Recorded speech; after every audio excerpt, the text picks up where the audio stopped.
Okay, so this is going to be a little brief rundown on what you need to know if you're new to ancient magics, or if, let's say, you just did the quest and you're not really sure why or when to use it or what it's for or what makes it go, whatever.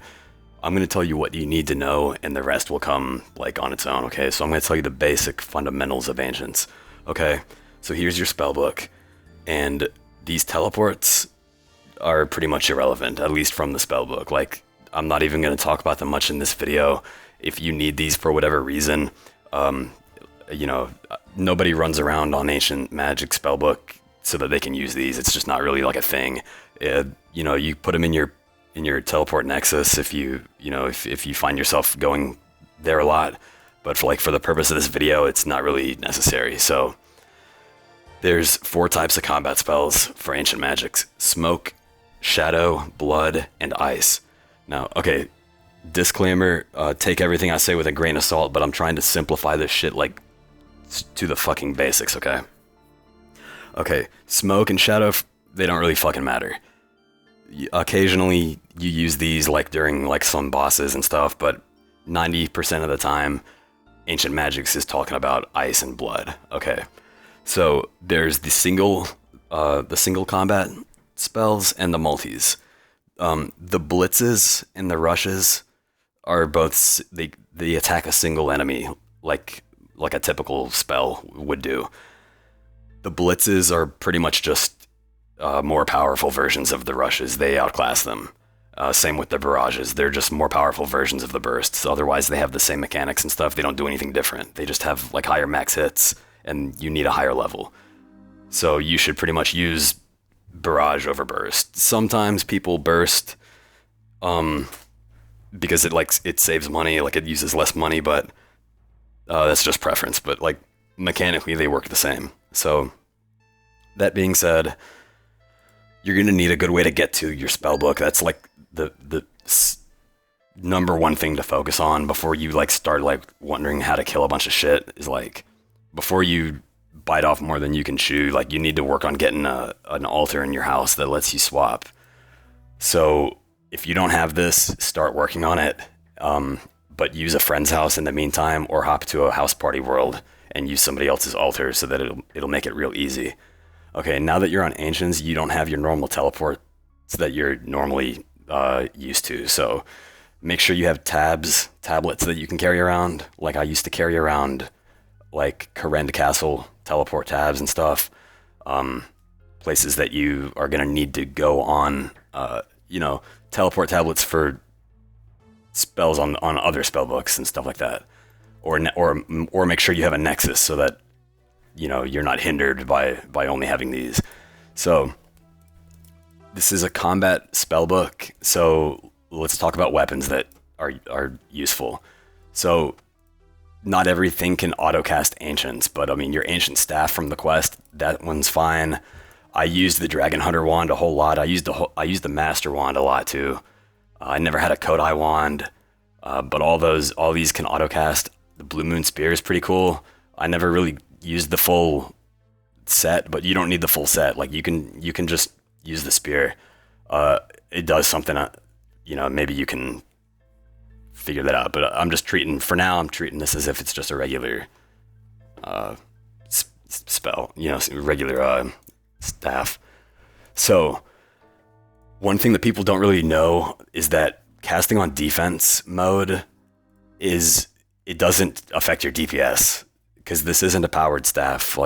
It might matter for stuff that's got its own built-in spell, like a Trident or a Sanguinesti or whatever. But for ancient magics, this will give you a ton of defense XP. It's the fastest in the game. It's fast as hell defense XP.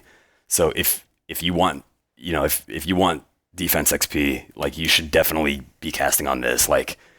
It's not worth just getting magic, because you can get magic XP from all sorts of other stuff, making plank make or high alch or whatever. Magic XP comes easy, but defense XP, that's hard to get, and nobody wants to train defense with melee. So definitely use this and set your spell. So one of the first things that you're gonna one of the first utilities that you'll find yourself like needing ancients for is gonna be a Slayer, because like, you know, you can get Dust Devils now, and you know, you're getting up there in combat if you've done Desert Treasure. So like, you know, monsters are gonna become available and you can burst them. So burst tasks, barrage tasks, like they're kind of used synonymously. Like, you know, they know, people will know what you're talking about if you call something a burst task or a barrage task, like, but it means the same thing because they're basically the same spell. It's just one's more powerful than the other. So for Slayer, you basically use ice barrage, you know, the ice spells, because they hit hard and they freeze your enemy. Like there might be other times you use these. Personally, I never bursted or barraged abyssal demons, but I mean that's common. I use the Venator bow for those, but I think maybe one of these like is better for that. I'm not sure, but let's just stick to ice. The mechanics are the same. So now that we've established that you know, make sure you have your altar, your way to get here, and you know what the different types. That's it. This is really simple. There's just blood and ice pretty much, and whether you want to hit 1 or 2 targets. So now let's say you have a Slayer task for like Necreals or something. You're gonna want like keep a way to get to you know, your location fast and stuff. This isn't gonna be a bursting guide like a Slayer burst guide. That's probably out there already, but you can't talk about ancients without mentioning how to stack NPCs. So how to stack NPCs, it's crucial. Okay, that's what these people are doing when you run through here. These people, this guy's got a superior. I hope he gets like an eternal gem or a heart or something. But like you'll often have to hop worlds and stuff, because this world's taken and it's like super common. You have to hop worlds. This room is better for Necreals, by the way. I have this little spot marked for when I did Slayer. But shit, every world's probably fucking hopping. I hope I can fucking find an example. I might have to use another NPC. Alright, cool.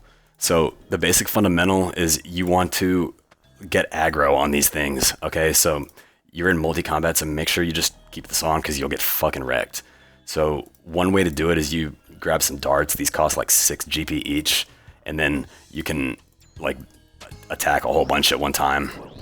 Get a whole bunch of them aggroed onto you. And this isn't a Necreal guide, okay? So you know, I'm not gonna teach you like optimize, but this is the basics of how to stack NPCs. So you know, find a corner that works. Like this is a good corner right here, and just start doing this. Okay, this will stack them, and I'm gonna grab this guy. Alright, so you run like this and you get them stacked. That's good enough right there, like, because they only have to be in a 3x3. But look, I got all these on one thing. So put on your fucking spear, and what you basically want to do is auto retaliate will keep you going. That shit will keep you going. So this isn't my actual XP. This is like the hits that I'm doing. Like I'm absolutely murdering these things. So yeah, like basically, like, you get so much XP, like, so it's so vast, and that's pretty much the gist of it. How to stack NPCs. There's one more way to stack, and I'll show you after I kill this stack. But another way to stack, if you can get good at doing that, that's perfectly fine. But bring like something to get aggro on them or whatever. The other way to stack is you can shift click. Like you don't have to be on a corner. You don't have to be on a wall. Like you can run like this. These are frozen, but they'll when they unfreeze. This works the same way. Like if you run through them, like running through them, you have to get these to hit you real quick, like that, and then you can stack them all like this. Now boom, they're all stacked in a 3x3 now.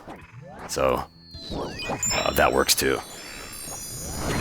Before I run out of prayer and get dropped and fucking clapped out, one more thing you can do to make things easy is you can bring a goading potion. And there's so much loot, bro. So you know, like I said, this isn't a neck rail guide, so you'll figure all that out yourself. But as far as stacking goes, goading potions are super useful because they just aggro everything onto you. So, you know, you can just like run near things and like, see, this one will get aggroed onto me. If you're on Runelight, you can shift click, walk through like this. So I'm just shift click, walking like every other tick, and boom. So goading potion makes it super easy. Now, it's not fully AFK, because if I just stood here with auto retaliate on, then they'll come. This is probably blowing your fucking ears up, isn't it? It's blowing my ears up. So is this? Yeah, it's probably loud as fuck. Anyway, forgot what I was saying, but they won't always be in optimal position, because like some will approach you from this direction and some will approach you from, you know, that direction. So you do have to stack them.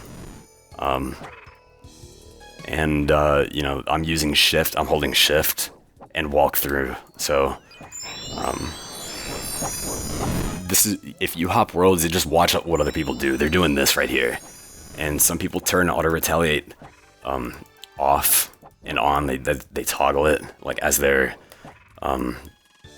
doing it. Okay, so look, here's an example of I'm doing. This is, you have to get hit by them to get them in the animation, to get them to like run through each other. See, now I forgot what the property is called, but like the NPCs, they can like, they're like transparent to each other. So if you could line them up in a single file line, and then they won't. Now then they'll be like this again. So, you know, you're using the attack animation of them hitting you to cause them to do this. And it's the same principle when you're like on a wall like this. Okay. So that's pretty much it before I run out of prayer and get fucking clapped. You know, basically you just get to a bank, fucking heal up.